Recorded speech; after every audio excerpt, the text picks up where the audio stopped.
been revealed that Prince Andrew hosted the late ex-offender Jeffrey Epstein as well as Ghislaine Maxwell and Harvey Weinstein at the Royal Lodge, the publicly owned home where he effectively lives rent-free after he paid for its renovation. They say the end of a marriage happens quietly. A suitcase, a slammed door, two people walking in different directions. But what if the real ending comes decades later? In the form of a whispered order given to staff inside a royal residence. According to insiders, one instruction rippled through the corridors of Royal Lodge like a cold draft. Keep Sarah away from him.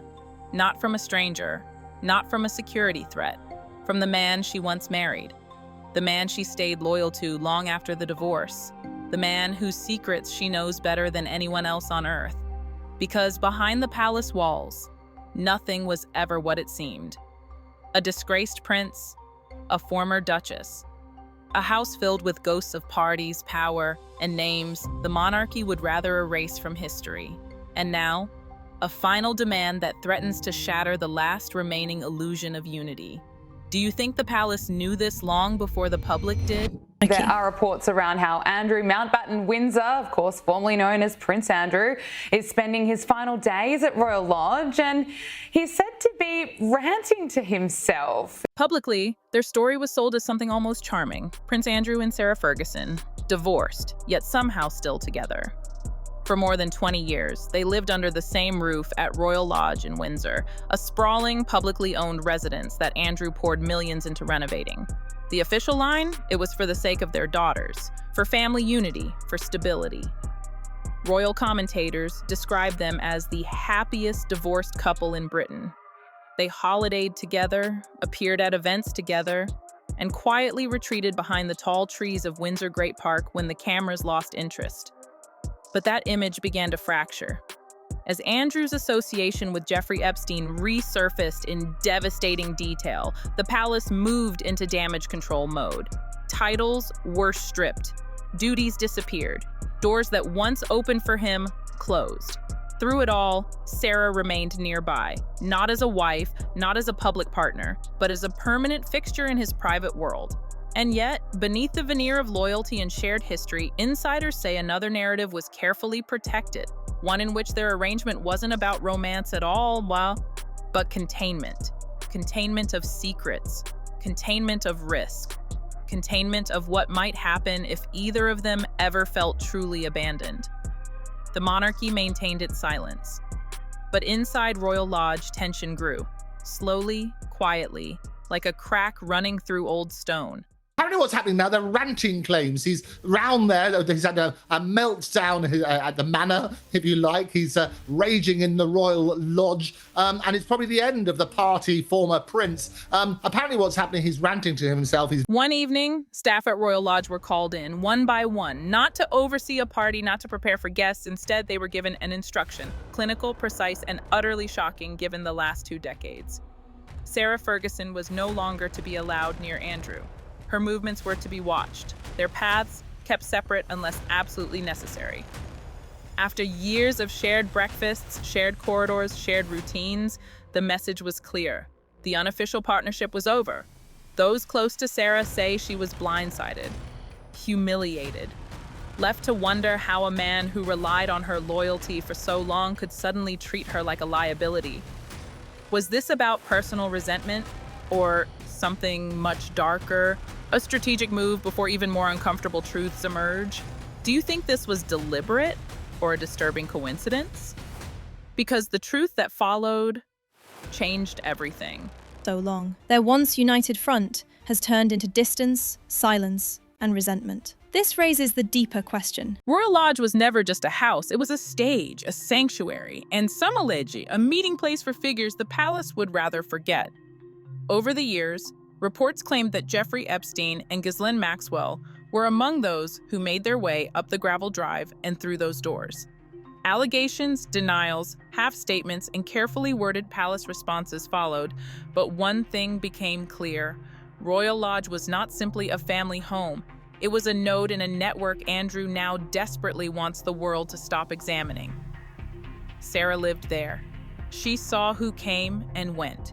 She may not have known everything, but she saw enough to understand the stakes. For the monarchy, that made her both an asset and a risk. For Andrew, it made her invaluable. Keeping her close kept the story contained. Pushing her away now sends a different message, that some chapters must be severed before they can be rewritten. Do you think this was deliberate or a disturbing coincidence? Because the truth that followed changed everything. As Andrew's public role was dismantled, another plan took shape behind the scenes. Not prison, not exile to a foreign land, but something uniquely royal, an internal exile. Reports suggest that Andrew is being moved from Royal Lodge to a smaller, more remote property on the King's private Sandringham estate.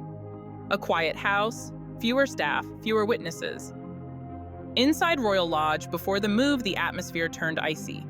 Staff described a man muttering to himself in empty rooms. A prince who once entertained powerful guests reduced to pacing the same corridors, replaying the same arguments, reliving the same interviews.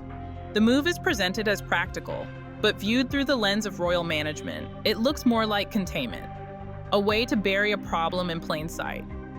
Still within the royal fold, but far from the heart of Windsor and the gaze of the public. And as plans for his relocation solidified, Sarah found herself increasingly sidelined. Do you think this was deliberate or a disturbing coincidence? Because the truth that followed changed everything. For Sarah Ferguson, Royal Lodge was more than an address. It was her anchor. When her finances spiraled, when business ventures collapsed, when headlines turned cruel. She always had that mansion in Windsor Great Park, the familiar rooms, the staff who knew her routine, the sense that she still belonged to a world larger than herself. But as Andrew's crisis deepened, her presence shifted from comforting to problematic. Insiders describe her retreating to her own wing of the house, long evenings spent alone, regular visits to the small pub on the estate just to feel less isolated. Some say she begged staff not to leave at the end of their shifts, afraid of the silence that followed their footsteps out the door. The woman who once moved confidently through royal reception rooms now paces the edges of a house she may soon be forced to vacate. Her fear isn't just about property, it's about exposure. If she loses the lodge, does she also lose her leverage, her access, her protection? Do you think this was deliberate or a disturbing coincidence? Because the truth that followed changed everything. Then came perhaps the most telling detail of all. Reports began to surface that both Andrew and Sarah were quietly exploring new romantic lives. Private introductions, casual conversations about dating apps, hints that they were preparing for futures no longer intertwined. On the surface, it sounds almost ordinary. Two people moving on, two lives finally diverging. But set against the backdrop of Royal Lodge, it looks strategic. If their long-standing arrangement functioned as a mutual protection pact, her silence for his shelter, his support for her complicity, then stepping into new relationships changes the risk calculation. New partners, new loyalties, new reasons to tell or to conceal the story of what really happened behind those gates. Are they both trying to build emotional distance before one of them finally speaks? Is this the slow, careful unwinding of a decades-long non-aggression agreement? Do you think this was deliberate or a disturbing coincidence? Because the truth that followed changed everything. Outside the palace, the story looks like this: a disgraced royal, a former duchess, a house too expensive to maintain, a simple downsizing. Inside the institution, it is anything but simple. Andrew's reputation has been scorched beyond repair. He no longer represents the crown. He no longer opens hospitals, salutes troops, or smiles on the balcony. But he still exists within the royal ecosystem, funded, housed, managed. That makes him a permanent problem to be handled rather than resolved. Sarah, meanwhile, faces a different kind of reckoning. Her public persona has long walked a tightrope between endearing and chaotic. Now, with the Royal Lodge slipping from her grasp, the last symbol of her proximity to the House of Windsor is disappearing. Behind closed doors, family reactions are said to be tense. For the King and the Prince of Wales, this is about safeguarding the future of the monarchy. For Beatrice and Eugenie, it's about watching both parents age under the weight of scandals they did not create but cannot escape. The media sees fragments, a move here, a statement there, a photograph of Sarah arriving alone, Andrew vanishing from view altogether. What they don't see, what only those inside the gates can